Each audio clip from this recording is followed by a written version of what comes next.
This is a Central Line train to West London.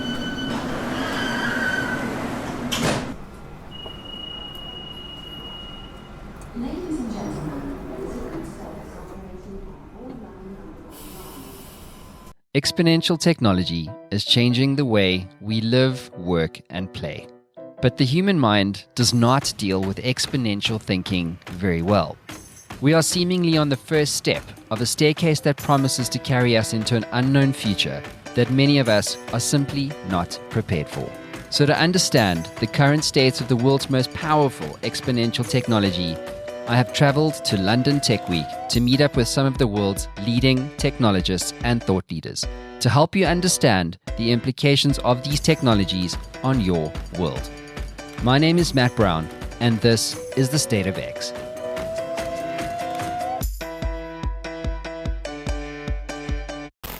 This is the biggest and most ambitious festival of technology this country has ever seen.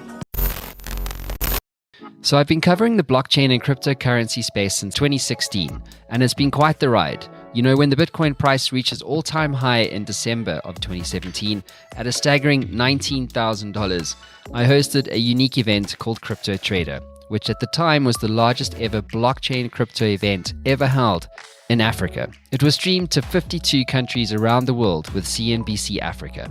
Since then, the hype around Bitcoin and crypto has decreased significantly, along with the Bitcoin price, but the interest in blockchain as a technology has remained consistent amongst the community of business leaders around the world. But what are the real-world use cases for blockchain technology today?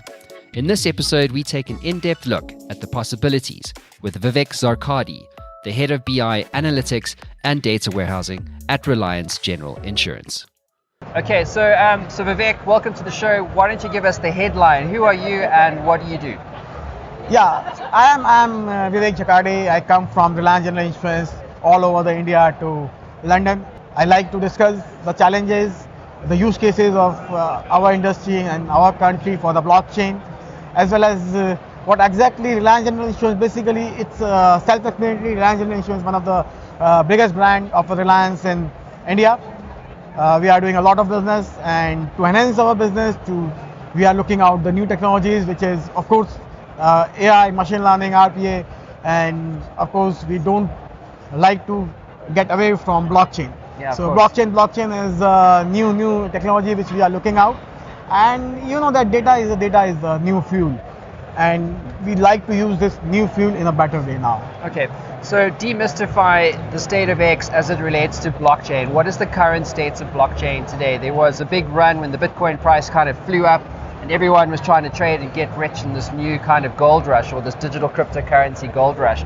Where are we today? Are you a fan of cryptocurrency, or are you a fan of blockchain as a technology? Of course, that's a myth about the cryptocurrency. Cryptocurrency is just one of the technology of a blockchain. You cannot take cryptocurrency as a blockchain. Blockchain is a huge. There are the smart contracts. There are the DLP. You have to use it in many other industries. It's do wonders in your healthcare. Do wonder on your utilities. It can do wonder on your insurance and the banking domain. So blockchain is not only about the cryptocurrency. One thing which I can say that yes, we are right now a toddler, and from the perspective of the blockchain. And if you can see overall world, the data of the world, only 0.5% people are using a blockchain overall the world, and it might get increased to 2% by the end of 2020. Is that all? 2%? Yeah, of course. Why so low?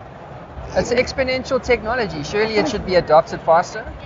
It should get adoption, but when we started, if you can see, when 2015 the technology, it of course started in 2018, but in 2015 when cryptocurrency comes into the picture and it gets failed, people get shocked. They are not able to define their ROI.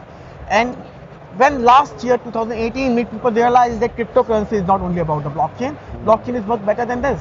Yes. You can do a lot of things. So this is the year where the normalization is taking place. Yes. Now we are into the phase of normalizations. Once the normalization takes place, around 2020 we will come with some better use cases, with better some implementation, with better ROI. So few people just because they failed in the cryptocurrency, they are now afraid to use a blockchain in their organization. Few people who understand what exactly the blockchain are now moving towards to the another ROI. But it depends upon the size of the organizations, the quality of the data you have, the resources you have, because it's not necessary that you have a technology, you know the technology is in the air, but how you can use it, because security is one of the vulnerable part of that. Regulatory also comes into the picture for the banking and the insurance industry.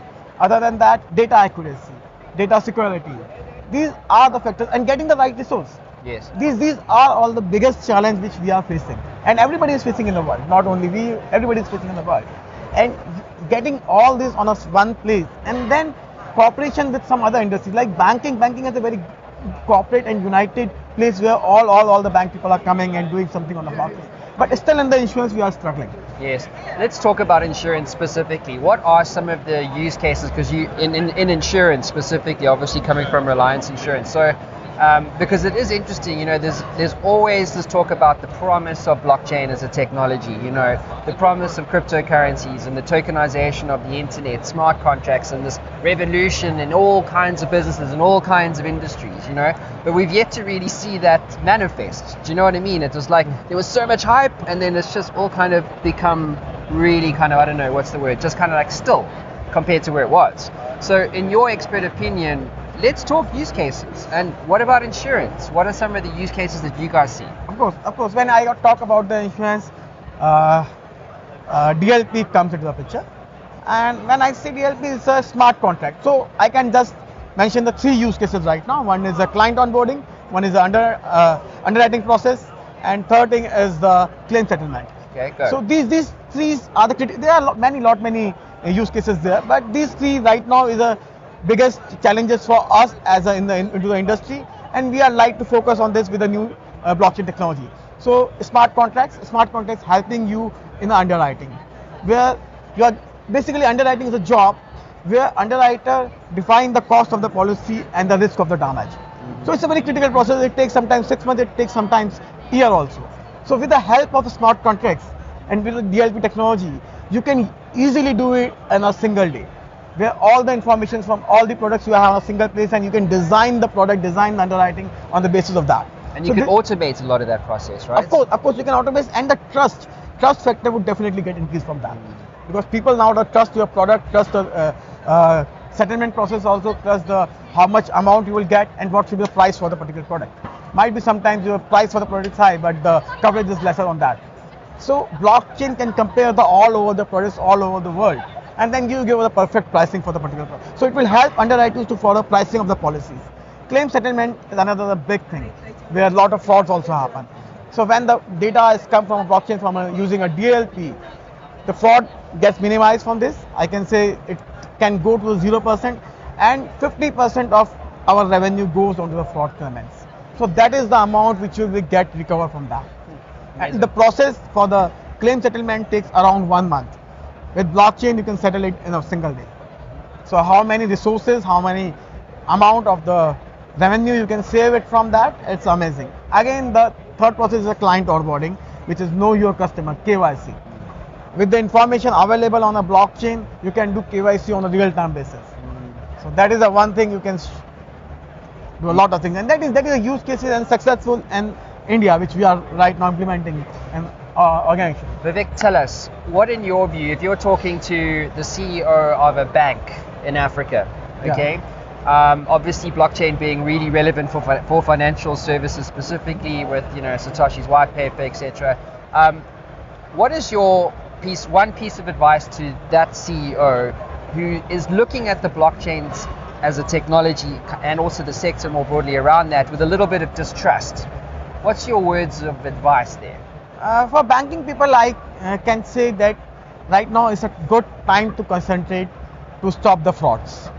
So this is the technology which help you to stop the frauds. KYC is there, know your customers better with the use of a blockchain, and let's start with a step by step, not jump into all the cases.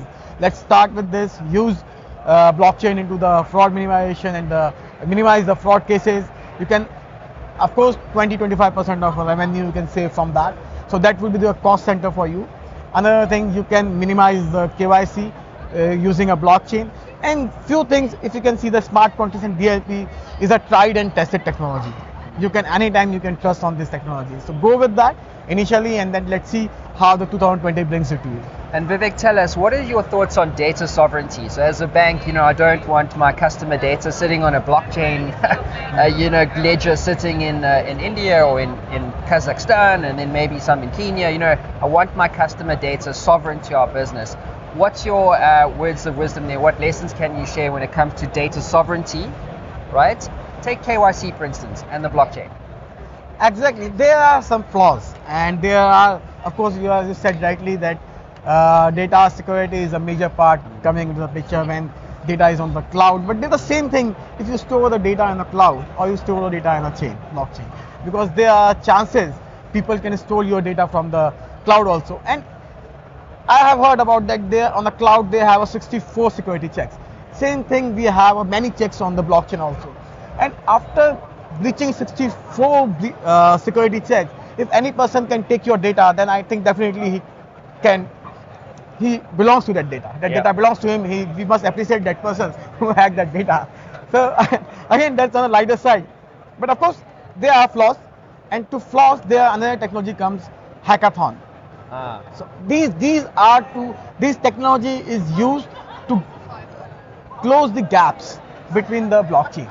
So same way when we move forward, new technologies coming to the picture, and we can use these technologies to block the gaps. So yes, of course, few blocks still are there, but we need to, new technologies also coming to fill that flaws. But anyhow, the gap still comes till 2025. I think 2025 will be the year where we will get the full-fledged flow of a blockchain. What motivates you to be successful in the blockchain space? What I thought that blockchain is an emerging technology right now. It can change the magnitude of a technology in any way. Of course, new technologies are coming, and the way AI and RPA and machine learning taking place, we can combine this technology with a blockchain and take a maximum benefit for the humanity. It's not only about the organizations. You can use these technologies for the humanity, for the environment, and for healthcare also. So when these all things comes into the picture, you have some good cases in your mind how you can use all this technology to enhance humanity part and enhance the technology. And definitely it will motivate me also to get done something on that from my side to give benefit to my organization, my country, and all over the world. Vivek, thanks for being on State of X. Thanks a lot. As exponential technologies like artificial intelligence, blockchain, crypto, quantum computing, additive manufacturing, alternative energy, biotechnology, and digital medicine become more accessible and affordable, the ability for a startup to harness these technologies and take them to market through innovative products quickly is unprecedented. But in reality today, a startup is like being a newborn sea turtle. 99% of the time, something will eat you before you reach maturity. So why then are so many tech startups failing today? How do you develop a market-leading technology product, and what exactly is the current state of innovative startups? Hey guys, welcome back to State of X. With me today is Michele Cotoni from State Street. Welcome to the show. Thank you. Thank you, Matt. So you've just filled me in on what you do, which sounds really interesting, but what's the headline story for our viewers out there? So, State Street, big institutional bank, been there for 200, 300 years, and we have a digital product development team that is looking at really how the change will impact the bank and how it's going to develop, and how we can then not die but disrupt ourselves from within. Okay, great. So digital product development is a massive part of any business, whether you're a startup or a business at scale like Google. What are some of the challenges today? I mean, in the context of exponential technologies, blockchain, AI, quantum computing. Right. What do we need to know? Right. So from our perspective, from my day-to-day job, the most important thing is to find the right products where you apply these technologies to. What do you mean by that? So it's not just pure R&D. I want a return. I want an efficiency benefits going to come out from some part of the teams. So any bank is built in silos. So either we break down the silos, for example, on blockchain, where you build distributed businesses, or you build incremental automation by AI and other type of technologies. So I think the final product and the benefits of our customers is really what we look for, which is the same thing that a startup does, if you think about it, right? Yeah. So it's like the business case for the product before you start. Yes. So it's like writing the press release for the product before you actually start anything. Right. So you have to have an idea of where the benefit is, obviously, and it's not just for technology's sake. That we leave it to the R&D team, right? So we are more like, okay, we are building digital cash. Why? Not just because we can, but why? So can we link to a bunch of central banks and create distributed businesses with other banks because we untrust each other? We don't trust each other. Yeah, we can. So we just invested in a company called Finality that does that. So we can create digital cash as a claim to central bank money, and that's kind of revolutionizing the correspondent banking and FX transactions within the banking industry. If you're talking to a startup, let's talk R&D. How much R&D can a startup realistically invest? And if you do not have big budgets like State Street does, what's your kind of advice to the founder, the tech founder, who is potentially not sure what he should be building? Right. I would say talk to us, right? So I've dealt, as I mentioned to you briefly earlier, I was in M&A side, so corporate strategy. So a lot of startups were coming pitching. Most of them didn't really know what I was doing, what the business that I had was. So like research your customer, try to find out who, what they're doing, what their pain points are. Or maybe she's a pain point. What the pain points are, and then try to develop and think with them. Yes. Okay, great. So are you a fan of the lean startup method? Yes, so we use a bunch of different things. So we do lean and agile. Our team, our engineers work on a semi-agile concept, with stand-ups, but really don't follow the entire process. And I don't do project management, but we can chat about it. No, that's cool. So let's talk about the meat and potatoes of product development. AI, let's take the next 10,000 startups, just add AI, right? Right. It's like if you don't have an AI component to your business, it's almost like no one's really going to take you seriously, right? But AI can be very overwhelming. We know that there are pre-written libraries that you can use in any product today. Where does development go wrong as it relates to AI specifically? If you could just point out 2 or 3 things. So I think sometimes the objective of the AI product, and most of the time, is machine learning, right? Apply machine learning. We don't do deep learning and stuff. It's machine learning. It's too small so that you don't really see the benefits, so it's going to be scrapped by the business. Because what I care is really like you can have an amazing academic project, but show me the value, right? So that is one. The other is talent, which is not directly related, but might be. We might not have the right people that never heard open source before, don't really how to deal with it, don't know how to set up a cluster, don't know how to work with specific technologies. So we have to retrain all of them, and then there is a trickle-down effect down to operational teams who eventually will own these projects. Machine learning stuff where they have simply press buttons at the end of the day. I'm making stupid examples. But there's a lot of training and education involved, which is paramount, and sometimes we have to struggle with project because we cannot find the right people. So these are 2 things that I can think of. And from a startup perspective, I think data is the other big issue, right? So it's very hard for us just to open, vendor management systems will take 3 to 6 months just to onboard a startup. And if I don't know you, how am I going to convince my procurement guys that you're good? You have to show me something. How can you show me something without data? And there's a vicious circle. Yeah, it's that interesting tension between a corporate and a startup. A startup, let's paint a scenario here. So Digital Kung Fu, we build an AI product that's really relevant for inside sales or Marketo, one of the existing, big marketing automation companies. It's like the corporates know they need to innovate, but they struggle with organizational inertia, and then so they need to engage with startups, but startups don't necessarily trust the corporate engagement. Yeah, it's a huge dilemma. Like I've been working this space for maybe the past 7-8 years, and the first thing you try to set up the governance, right? Governance internally and externally, how to deal with them, and then you go down to the procurement people. So you have to educate, then legal, and then go on and on and on. And then you really start to struggle because these guys at some point, a startup, really want to move quickly. I don't move quickly enough. Then I say, okay, maybe I can start spinning off part of my own company to behave like a startup. It's never gonna work because people say after a year, say, so what have you done? Uber didn't set up billions of business in 1 year. So there's a lot of different horses pulling in different direction, and that's not easy. But we push through and learn and pivot, and so that's why we learn lean, right? So we try to pivot again. Okay, next thing, but people still get fired for it, right? So it's not a fun game. So we're here at London Tech Week. What have you seen that you've been really surprised by, or what stands out for you the most having seen what you've seen to date? Right, not much. I just came. It was very interesting though. my personal take walking here. Blockchain was small. I'm gonna spend today and tomorrow here. Exactly. Right? I'm fascinated by that. Which is good. I think it's good. Why? Hopefully people are building and are not chatting about it. Yeah. Right? AI is obviously huge, and there's a lot of you have the machine learning, you have advanced statistical regressions. You have all the different parts of it, right? And but it's good that blockchain is not here, right? Because then when people start saying blockchain, AI, quantum, right? Great. My So brother what? can talk about it as Yeah, well, exactly. right? Yeah. Okay, that's a surprise, hey? Do you think that's going to change in the near future?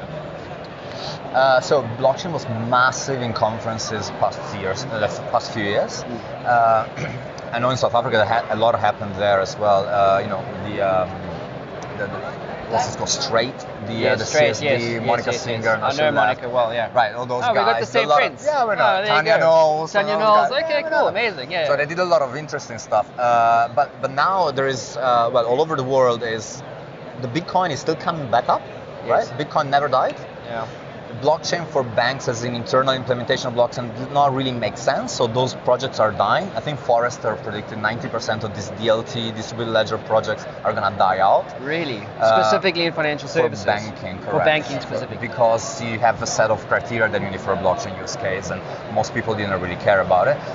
And public blockchain are alive. Ethereum is somewhat alive. So there's going to be a commingling where banking is going to learn from the crypto world and vice versa. And then a new beast is going to come out, which I think is taking shape now with decentralized finance. There's security lending mechanism where you can take stablecoin that earn an interest and just sit down and make money. And it's like without central authority setting out the rates. I mean, it's very, very interesting stuff coming out of it. Couple questions. What are your views on African tech startups? African products, have you seen anything over the last sort of 12 months that is, trending, or that maybe gives an indication that African tech startups are starting to create more equity and ultimately, creating more attention on a global stage? What have you seen? Right. So what I've seen. So I met BitPesa a few years ago.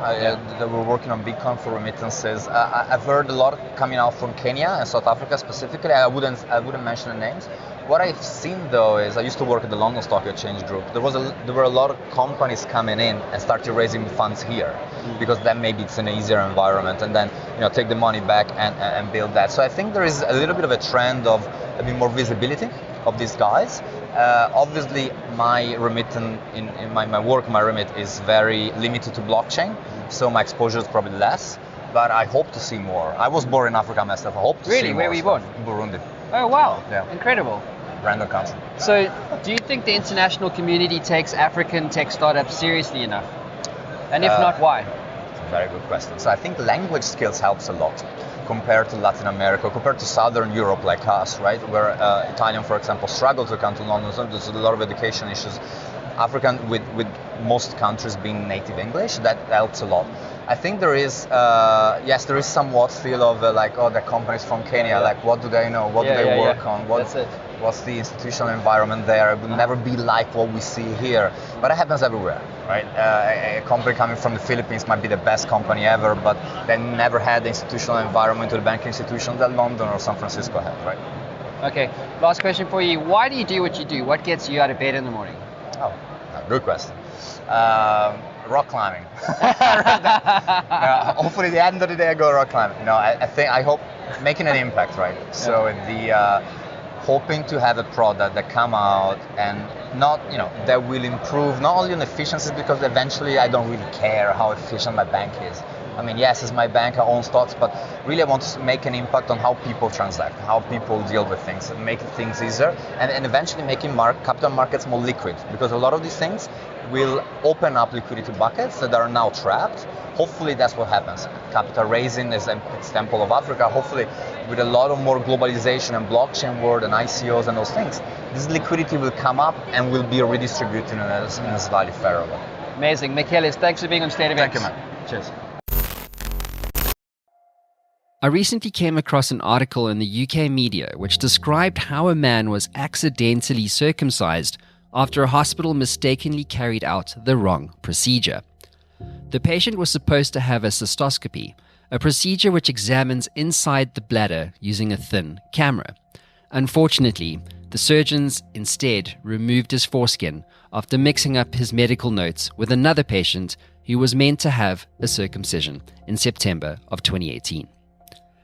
So digital technology can go a long way in preventing these kind of mix-ups from happening, but more importantly, it promises to fundamentally change the end-to-end experience of patient care. But what is the current state of digital healthcare?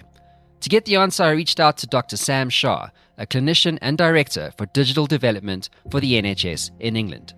His main focus is using digital technology to optimize access to health services and contribute to health system efficiency whilst ensuring the best outcomes for patients. Hey guys, welcome to another cracking episode of State of X. I'm here with Sam Shah. He is the Director of Digital Development for NHSX.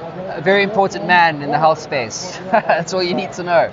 But what exactly is your role at the NHS? England only, of course. In England. So I'm really lucky. I get to work with patients, clinicians and the system to put together technology that will help patients access services, to help different services connect together, for example, booking patients between services, and other things like making sure the ambulance service, our national 111 phone service, our 999 number, all has technology behind it that works and gets patients when they need urgent care into an emergency setting easily.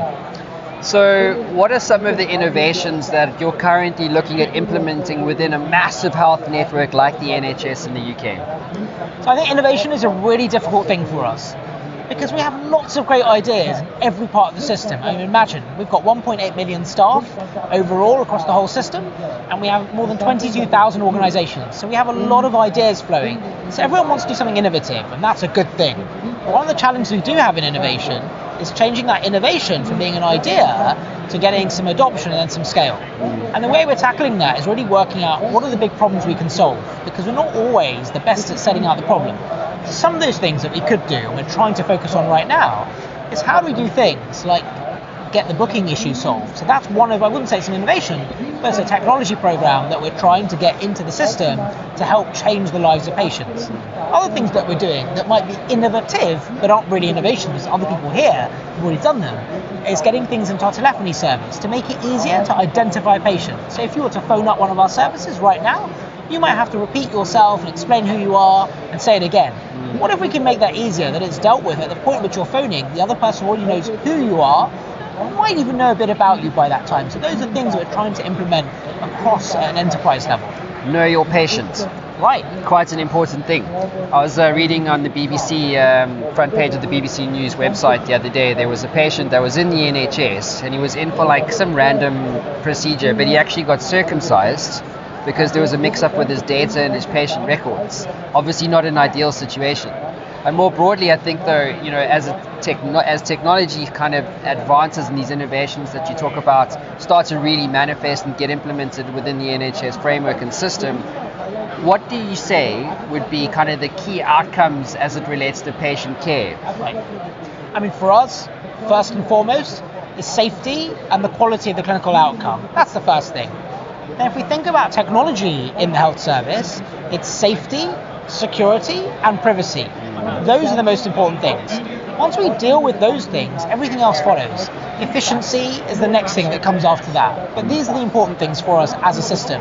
But safety is very important to us, and that's why we need to make sure that data, for example, is set up in a way that means that the data that we have is visible to the right clinician when they need it. So if I see a patient in my practice or anyone else sees them, and I ask them about the allergy, that same response that I've got is visible to anyone else in the system, so that we can avoid any sort of risk where possible. Other things, for example, though, what if a patient wants to be seen virtually? It should be possible for them to connect to a doctor who can see the same information that the previous doctor had. And even other basic things. If I transfer someone from an ambulance to the hospital department, it's important that the data about what's wrong with them moves with that patient. So all these things are important, but safety comes first. Okay, so it's about the patient experience end to end, Right. From onboarding to diagnosis to getting that diagnosis looked at, and essentially the end-to-end delivery of patient care. Completely. It's everything from the point at which somebody might even think they're unwell, some awareness about the condition, access to information, help them to support themselves. That doesn't, then what's the next point of signposting into the system? get them access to a clinician in the quickest way possible for whatever it is they happen to need. Get them access to diagnostics. Once that's happened, then into treatment if it's necessary, or support and advice, and any follow-up. What we're moving towards now is more of a social prescribing-based model, where are there other ways we can support our patients in the system? Are there other systems out there that they have access to, support networks, help, communities? And online, digitalization gives us an opportunity to do that. It connects people together in a way that could never connect before. Health tech, really, really important. You know, access to health, access to financial services, access to agriculture, all these access to platforms are becoming more and more prolific, more and more kind of advanced, more and more enabled, more easily adopted, etc. What's your view on health tech today? Like when you're looking at, with your NHS hat on, which is a huge, huge mandate, and then you've got a startup community that's truly innovating. How are you engaging with them? So for me, it's about thinking about that multi-vendor and ecosystem approach. Now traditionally, that was not the way we often work. We have the legacy of a system that's more than 70 years old. So to do that, we have to operate differently. And that means we have to think more about platforms, standards, and interoperability. If we focus on those three things, we can develop and grow that ecosystem. We can help those small SMEs get in and know exactly what they're building towards and make it easier for them to connect to us. Right now, they might have to connect to us 200 times. They might have to connect to us 400 times in different parts of the system. But what if we can open that up and make it so simple that whether they connect to one hospital or 20 hospitals, it's the same process. And that's one of the things we're aiming towards. So hopefully if we move some of our data infrastructure to a platform-based approach, open that up and allow third parties to connect where it's safe to do so, they will help us to get care to patients, and we can democratize healthcare in a much easier way. I'm a health tech startup. I'm based in Africa. I believe I've got a health tech play that's really relevant in all health networks around the world. But I'm really interested in the Department of Industry or International Trade and the work that they're doing with bringing great technology to the UK for potential expansion, implementation, adoption, etc. How do I engage with you? Where do I start? What's step number one? We are so lucky that we have the Department of International Trade and we have a number of other government departments working together to encourage those companies from around the world to come and work with us in the UK. And there's a really easy way of doing that. They first of all have a discussion with the DIT, who will then explain what they need to do to establish in the UK. We also have a network that's available to them that gives them access to the information on what they need to establish in the UK as a health tech provider, what governance and regulations they have to fulfill, how many people do they need, all of those things. And then there's the next part, using our academic health and science network of connecting to local parts of the system and our national teams for those infrastructure projects that are national. And after going through that mechanism, they'll connect with a local part of the system in the NHS, and provided they meet all the requirements, they're in the framework, they've developed those local relationships, and they are solving a problem that needs solving, then there's some hope that they can then progress. And there are good examples. For example, I met with a company from Israel recently that's done that. They started off in Israel, they've scaled in the UK. I recently met with a company from the Middle East that started developing ophthalmology software in the Middle East, is now live in some clinics in London. This is happening. So there are companies that are making it into the UK who have started off as small SMEs elsewhere and are growing over here. You mentioned the word regulation just now. Do you feel that the regulators, the health regulators, and just more broadly, policymakers within the UK are keeping up with the pace of technology and innovation? I think this is a challenge for any regulator around the world. When I speak to my colleagues in any government around the world, they face the same problem, the balance between regulation on the one side, innovation and scale on the other side. I think we have the same challenges at a different scale, and we're lucky that our regulators are all coming together, we're working together to try and work out new ways of supporting innovation, health tech development in the UK. Now, it's never going to be perfect, but it's certainly a lot better than it was 10 years ago. And I certainly feel with the creation of NHSX, our new national body that's going to come together to bring innovation and technology into the NHS, we have to get much more consistency with our regulators. So it's not perfect, but it's getting a lot better. And I'm really pleased that our regulators are working together to create open standards, transparent rules on how technology providers can work in the NHS. Okay. Why do you do what you do? What gets you out of bed in the morning? I'm a clinician. I still see patients, and what's really important to me is patients get the best treatment they need in the most efficient way. And if we can do something that puts that healthcare back in the hands of the patient, and means that I can be the most efficient when I see those patients, making sure I meet their needs.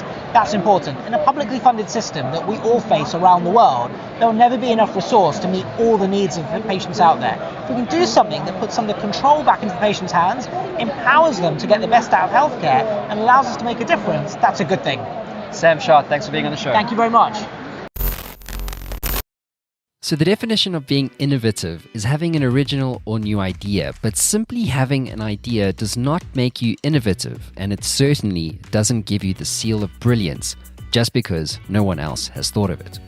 So, what does it mean to be innovative today?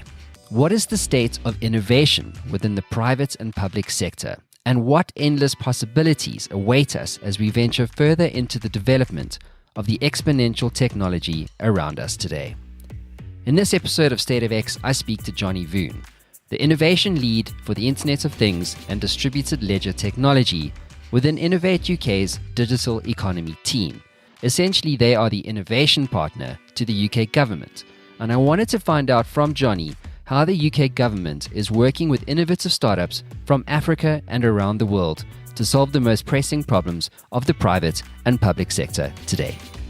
Hey guys, welcome back to State of X. With me today in this episode, I've got the man, the legend, that is Johnny Voon. Johnny, welcome to the show. Thank you very much. So Johnny, you're from Innovate UK, obviously. That's right. Tell us a little bit about what is Innovate UK and what are you guys up to? So Innovate UK is a government's innovation agency, right? So we provide funding, not grant funding, to do R&D for like tech startups, for large corporates, and anything to do with technology, generally around sort of what we call grand challenges. These grand challenges are things like the future of our aging, future of mobility, manufacturing, but they also revolve around technology. So anything like quantum, artificial intelligence, blockchain, 5G, regenerative medicine, new types of energy, and a lot of our mission is trying to help companies undertake risky R&D. So this is typically R&D where, you know, it's a little bit risky, there may be a high chance of failure, or there's a lack of investment, or maybe there's no market. What we try and do is we try and stimulate that. So we give them grants. That's not an investment. We don't take equity. We don't try and take a share of their company. We don't take control. It's like giving them money, like taxpayer money, for them to do R&D that they may not do anyway. Amazing. So I want to do research into aging and or something in that space. How would I engage with you? And is it only reserved for UK-based companies, or is it more broad in terms of your mandate? Yeah, so our main mandate is UK-based companies. Doesn't mean you have to just be a UK startup, but you can also move across some other nations, other countries. We have had that in the past as well too. So if you want to get involved in, say, aging and want to be involved, first thing is to try to find what sort of funding stream works for you. Like any funding organization, there's not just one sort of pot or one type of investment or type of grant. There's lots of different types of things. You may be a startup that just wants a small amount to try and do maybe a feasibility study, try and test the market. Or you may be, actually, we've got a prototype and we want to work with the NHS or another health partner to try and put together something really big and really game-changing. It's quite risky, it might take 2 or 3 years. So once you realize that, you come to us and say, look, actually, we've got this idea, and you may fit into something that is very specific for aging. We do have a healthy aging program, or you may come into one of our more open or more generic sort of funding streams, which is open to anyone with a great idea. So we kind of want to make it easy for anyone to come and see us, and help make the world a better place, really. Yeah, I love that idea. Tell me something, how big are the grants typically? I mean, are we looking at like, £50,000, £500,000? Yeah. Anything from, I've seen ones from about 25k. I personally have funded the project up to 10 million. We have ones that are even bigger than that. So consortiums range from individual startups all the way through to 20, 30 partners, all trying to work together, which has its own challenge, right? Yeah, if you're a startup and you're working with a large corporate, an academic, and other types of public sector, it's challenging. Now you want to get moving fast, but everyone's going, well, hang on a second, play it slow. So it has its own challenges when you do that. Cool, I love it. You were on a panel earlier, right? Yeah. Doing some talks and stuff like that. What were you talking about and why? So that was blockchain and the business benefits of blockchain. So the pros and cons, or blockchain is this massively hyped up thing. What is the actual cost to blockchain, and what are the actual benefits? So people talk about, the benefits are decentralized, the ability for consensus mechanisms and so forth. But what are the actual benefits to a business? So we had banks in there that said, look, the role of blockchain, it's another technology, transformational technology like AI, like data, like other types of tech. but it really helps us do the fundamental things of getting rid of paper process, getting rid of manual process, getting rid of mistakes that humans can make, right? So if you go to a bank and you want to transfer money to something else and it's a large amount, you might have gone, get a check or got some sort of paper order and someone else has to sign it off. You take that around the houses, get that signed off. And that's slow, it's cumbersome, it's difficult, and there are errors. Someone gets a zero wrong, you're a millionaire or you're bankrupt, right? So, really, yeah, exactly, it really depends. So, using technology just gets rid of all that. It speeds things up, makes it easier. But then we have the benefits of startups. And startups look at blockchain as a new business model. So we have Bitcar, who looks at fractional ownership of exotic vehicles. Now, without technology like blockchain, trying to maintain that requires someone sending in bits of paper. How do you know that I actually own that? A certificate of ownership? That's just not possible. And if you were an exotic car owner, would you trust someone that rocked up to your house and go, hey, I own 10% of your car, here's a piece of paper? You'd say, I don't think so. So blockchain really allows businesses like that to go, hey, there's new markets for us that allows us to try new things. And it's all software, it's very easy, and we've got the proof, right? Mathematical proof. And that's the really cool thing about technology like blockchain, is that it can help underpin so many different industries, but you don't really need to know it's blockchain. You just need to know it works. Yeah, right? or that it's tokenized. Or it's tokenized, right? Yeah. So we were talking before we went on air about, just explain the Ferrari story, tokenizing hypercars and supercar ownership. That's right. Give us an example. What does that actually mean in the real world? So in the real world, I mean, think about you investing in shares. You invest in shares in a company, right? What is the proof that you have? What is your physical asset? You might get a share certificate. That is as close as you get to getting physical proof. So if you look at artwork, look at gold, look at tangible assets, people want to own tangible assets, right? People want to own artwork, want to own gold, but they don't want to own the whole thing. Plus, if you own art, you've got to store it, you've got to insure it, you've got to put up somewhere. Same with gold, it's expensive to store. So if you could invest in an asset that you knew was real, that someone had validated, there is your asset, but you didn't want the hassle of maintaining and storing it, well, actually, taking sort of shared ownership and tokenizing things like sports cars and other types of assets, diamonds example, as a good example, is really powerful because it means that you can own something without having to worry about where do I store it? Do I have a safe? Do I have a garage that can do this? What about insurance? What if someone steals it? All those headaches can disappear. Or what you're also saying then is that, if you take a Ferrari 458 Spider, that car is going to get more expensive. Exactly. Right? So it's going to appreciate, but to get into that investment opportunity, you're going to buy a token on the blockchain. Exactly. Right? Yeah. So you can take advantage of that appreciation. Absolutely. And if you stretch that out further to the future, think about owning property. Right now in London, buying property is so expensive, right? If you're a young, 20-something-year-old trying to buy your first property, good luck with that, right? So how about tokenizing property, right? So I can't own the entire property, but you want a bit of extra cash to do some renovations, so you tokenize your house and you sell a fractional ownership, and I buy a bit of fractional ownership all over the place. That means eventually, if one property goes up, I sell that, I get a deposit, and I buy my own house, or maybe I buy it and sell part of it as fractional ownership, right? So it changes the way that we begin to view assets. Instead of being one single thing, one person owns one asset, we can now digitize that and say, actually, I can prove that you have part ownership and you want to exercise that right to sell it by any means you can. I want to take the money or whatever else comes through. What do you say to the protagonists that say blockchain is only good for financial stuff? Like you can't put, or store, let's just say, rare plants. Yeah. You know what I mean? Yeah. And all the Amazon plants and putting that on the blockchain so it's immutable for the rest of time. Yeah. And you can track ownership and the movements of these rare plants. Yeah. You know what I mean? Across the world. What do you say to that? So I've seen from my own evidence, and this is the projects that we funded. So we funded just over about 45 projects in the UK, just over £9 million in blockchain, and it shifted from being the core technology, like developing smart contracts and Ethereum, to those that are looking at new types of use cases, those in the charitable giving, those in the health space, public sector, construction, transport, energy. Right? That's not finance. In fact, we're seeing so little finance because there's money in finance, and they can spend that anyway. A lot of money in finance. Hey, yeah. So they're taking care of that already. So a lot of these other aspects, people are going, actually, supply chain. Wouldn't it be good if I could track when there's a defective good, where it came from, and I can issue a recall without having to issue a blanket recall for everything. So think about food, right? So UK, we had mad cow disease. They didn't know which farm it came from, so they just started killing cows, sort of not quite indiscriminately, but just to make sure that it got out of the way.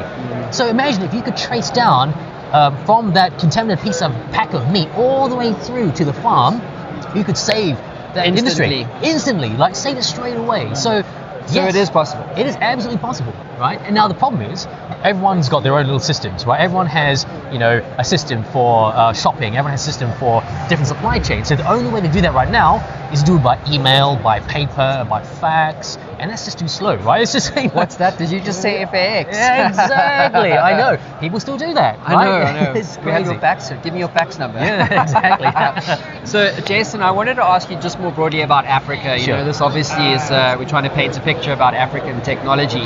What did you see in your objective view, sitting in the UK, looking, of course, not only in the UK, but looking more broadly around, the world and emerging markets? What do you say to people that say that the international community doesn't take African technology serious enough? Yeah. What do you say to that? So I say that they haven't looked at history, right? Because a lot of key technology, things like M-Pesa and others, have come from Africa.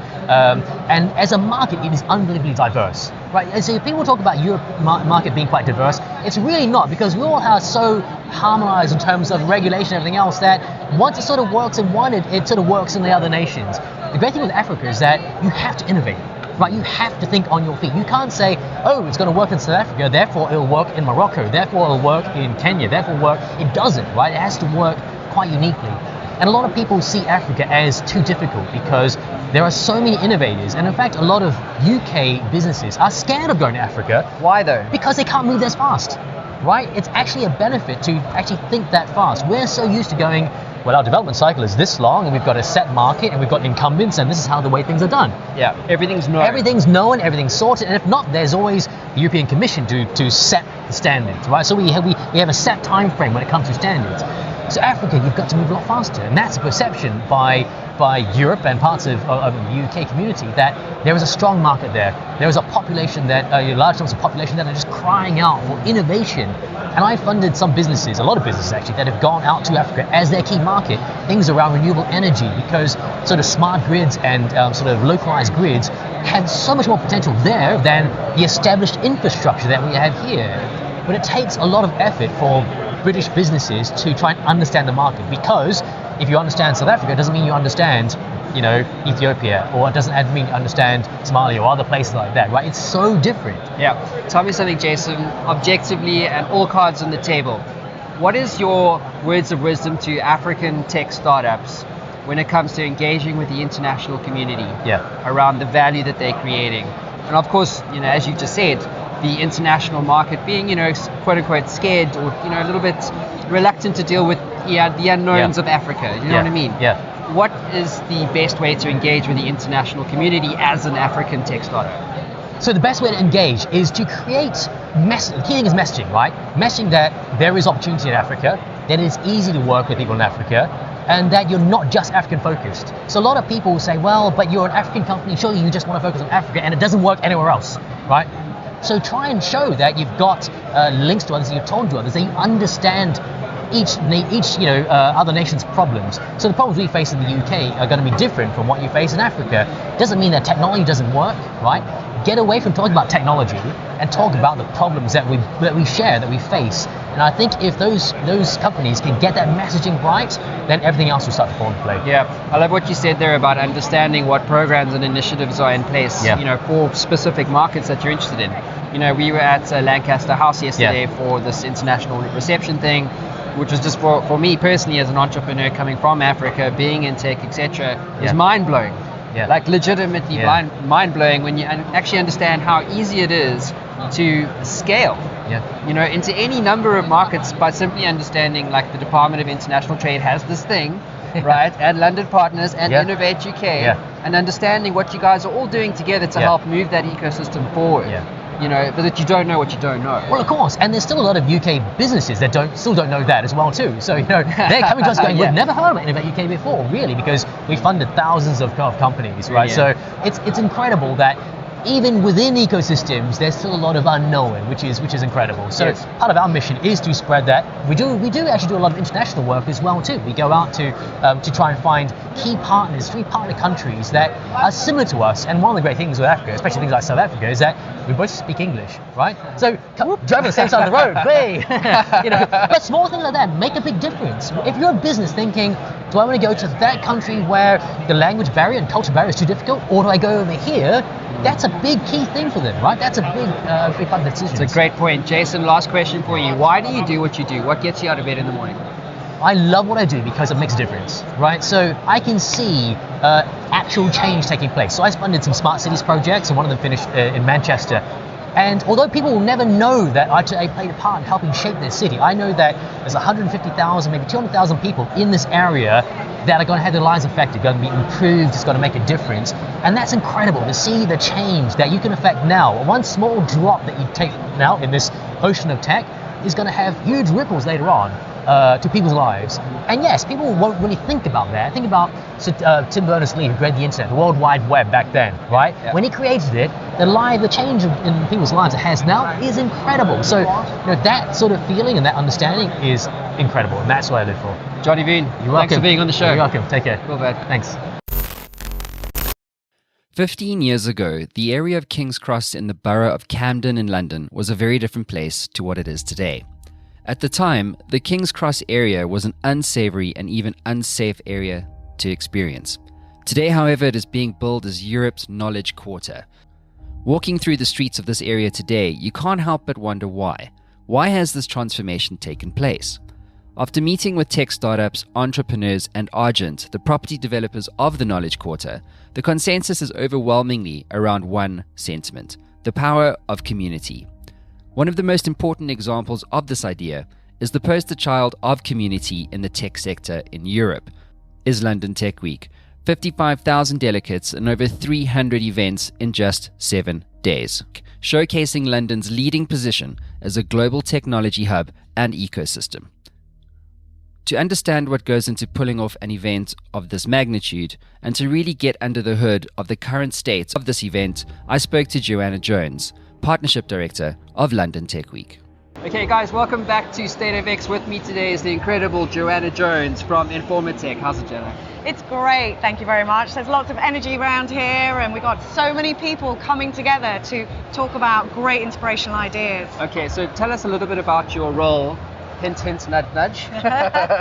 So I'm basically the Partnerships Director for London Tech Week, which is a festival of crowdsourced events that run all across the City of London over a 5-day period. So we're on our hump day today, it's Wednesday, and we're down at the massive show which we call Techcelerate, which has AI front and center, where we expect to have about 15,000 of the total sort of 60,000 people that are going to kind of get involved with the festival over the week.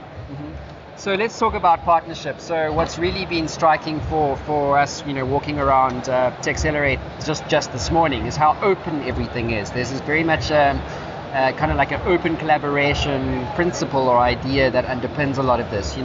It's like Oracle was explaining, giving away their IP as it related to like customer journeys. Do you know what I mean? Yeah, and there's absolutely. just so much technology on display. It's kind of like, hey, look at what we're doing, see what you can learn from it. Yeah. And so I just wanted to kind of hammer down on that in terms of partnerships.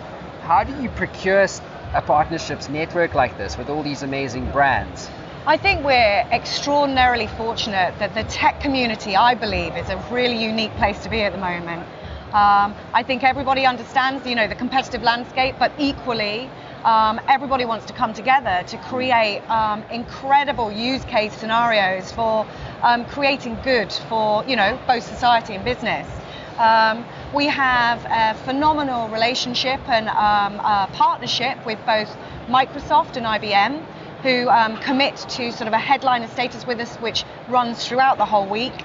And equally, then we have some fantastic support from, as you can see, a number of these different brands here. But the special thing about the festival is that it gets cut through. We have grassroots right through to those big corporates. Yeah. And that's the magic. Yeah, exactly. So you mentioned for good, Microsoft and IBM being your title sponsors. What is Technology for Good all about at London Tech Week? I think it's looking at all kinds of scenarios where we can impact something in an incredible way. We were just talking to a lady who was talking about this thermal efficiency app that they're creating and using AI to understand how you would manage heating systems. And then you talk about other things where we're trying to look at accessibility for all using technology. So anyone who has some kind of disability will be able to experience the world in a much more enriched way. So just tons and tons of examples of some really awesome things going on. So this is your third year out of the last 6 years. How have you seen London Tech Week change over the last 3 years? Well, apart from the scale, every year it gets bigger and better. We're seeing so much more involvement, so much more noise around what's actually happening. The international connections are great. This year we have over 7,000 people that have joined us here in the UK to better understand what we're doing here, but we also and equally want to understand what you guys are all doing in other places, sharing best practice, looking at bridging those international trade and investment opportunities to really, again, establish a fantastic, economic environment for everybody in which we can all enjoy it in the long term. So one of the things about London Tech Week that's been quite striking is all the different narratives that are coming out. There's a huge AI presence, but not so much blockchain. Do you know what I mean? Yeah. What's the big narrative that you see coming out of this year's London Tech Week that we need to know about? Interestingly, I would spin it out of talking about tech specifically. For us, it's really looking at the digital divide and the talent gap that we have. And I think that, that crosses worldwide. We are all in a situation now where we're looking at the future of the workplace, where over, I think in 10 years' time, 90% of jobs are all going to require digital skills. And what are we all doing to address that? We need to be talking to the younger generation, we need to be talking to academia, and we as an industry need to be owning this. So, there's a lot of things to be looking at. So that's kind of our big message at the moment. In what way is London Tech Week basically helping to address that skills gap? We're doing lots of things. I think we're trying to raise awareness with schools kids. So we've got a competition running for years 10 and 11, getting them involved in trying to come up with some great ideas around using tech, around improving, Londoners' lives. We've got some hacking workshops for girls. So we're obviously looking at that gender and diversity piece because we think there's a lot of talent that is untapped there. And we're trying to engage, we work with someone called Sherry Kutu. She runs a charity called Founders for Schools, which is about connecting business leaders within schools to inspire the younger generation as well. So she was our charity of choice at the big opening dinner that we had at the Tower of London on Monday night, which was phenomenal. And I think, we're all trying to, that everybody's behind, trying to create this surge in terms of awareness and actually doing something about it. Yeah, I really like the idea of it not being just about the tech, but about the application of that tech to create access to health, access to education, access to financial services. That narrative about access to, when you look at this portfolio of partners here, is that a narrative that all of these brands really get behind? Very, very much so. And whether that is, one of those smaller organizations that is, in the weeds, looking at something really specifically in one of those verticals or those narratives, right through to these big tech, giants who really are showing us the authenticity around their commitment to, doing awesome things within each of those things you just touched on. Yeah, not talking about it, actually doing about it. Okay, absolutely. Joanna, so I mean, why do you do what you do? I do what I do because I get a huge kick out of seeing all of the inspiring people around us. The innovation is phenomenal. Ultimately, technology is there to enhance all of our lives in one way or another, but it really comes down to the human factor and how we're creating, this brand new digital world that we're all sitting within. Fantastic. Joanna, thanks for being on the show. Pleasure. Thank you very much, Matt. When we think of education, most of us have flashbacks to gridded desk patterns in a class with a big chalkboard. But like everything that technology touches, education is undergoing a massive transformation and is on the front line charging into revolutionary change. Historically, there has been an unequal distribution of educational opportunities around the world, and one can make a strong case that the traditional educational system is not built for a world driven by exponential technologies. Students today are rarely, if ever, exposed to tech like AI and machine learning until they are typically in the job market. But one company is in the process of changing that forever. Squirrel AI Learning is the first pure-play AI-powered adaptive education provider in China. Squirrel AI are specialists in something called adaptive learning, essentially an education technology that can respond to a student's interactions in real time, by automatically providing the student with individualized support. I spoke to Jolene Lang, a partner at Squirrel AI, about the state of technology in education, and specifically how it is being used to enable new ways of learning for those who need it most. Hey guys, welcome back to State of X. With me today in this cracking installment of State of X is Jolene Yang from Squirrel AI. Welcome to the show. Thank you. So Squirrel AI, what an amazing name for a brand. What is Squirrel AI all about? Well, we are providing an AI adaptive learning platform for students, for K-12 students, from from grade 1 to grade 12. Okay. And we have our own content such as mathematics, English, Chinese, physics, and chemistry. So we build up those contents into our Squirrel AI learning platform. So that's AI platform. And the students can learn either from home or they can sit in physical learning locations to learn. Okay, so I've got a 6-year-old child, and I would register on Squirrel AI's platform, okay? And as a parent, what am I hoping that they are going to learn about? Okay, well, first of all, each student will need to do assessment. For example, you want your kids to sit in a math curriculum, right? So he or she will do an assessment in math. And then there will be a report saying what kind of weaknesses he or she has got and what are the strengths. And then the next step is the recommendation, the most suitable and necessary recommendation for your kid. And then he or she will start, learning the content in our system. And he cannot choose because the system will recommend the most suitable ones. Okay, so basically, if I'm correct to understand this, we're trying to encourage the youth to be open to concepts like machine learning and AI, and getting them exposed to that kind of technology as early on as possible, right? Why? Why so young?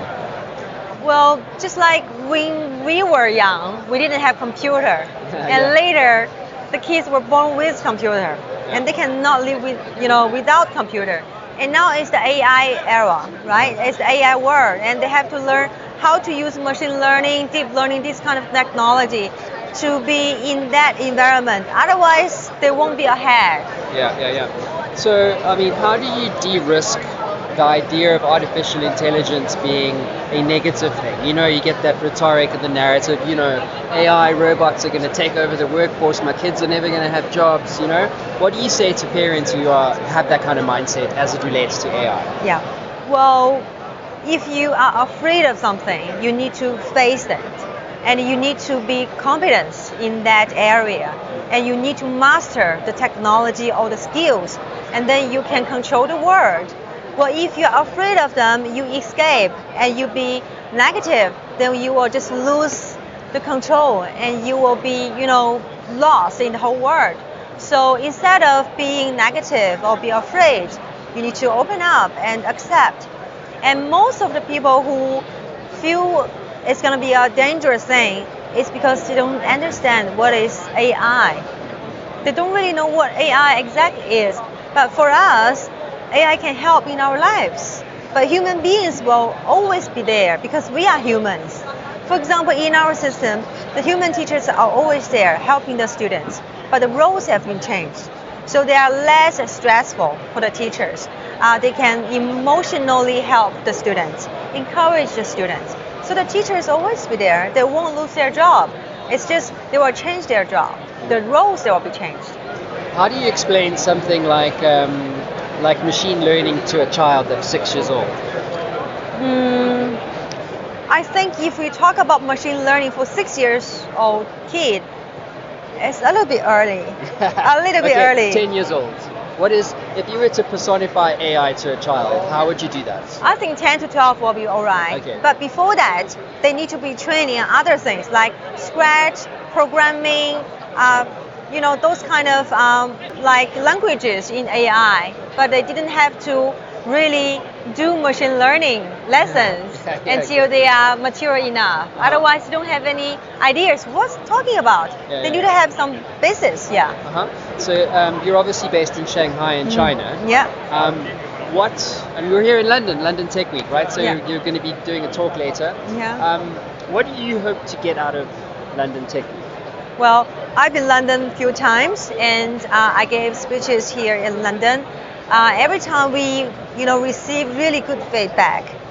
The first important thing is we have so many collaborations possible, can be happen in London, Europe.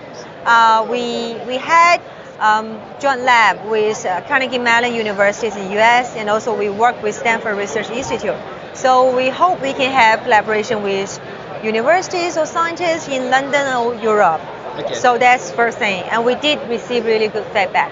Secondly, we are hoping to be in London in this market in the next 2 to 3 years. We hope to launch, our product, our system to London, to UK and US. So we need to do some preparations here. Yeah, absolutely.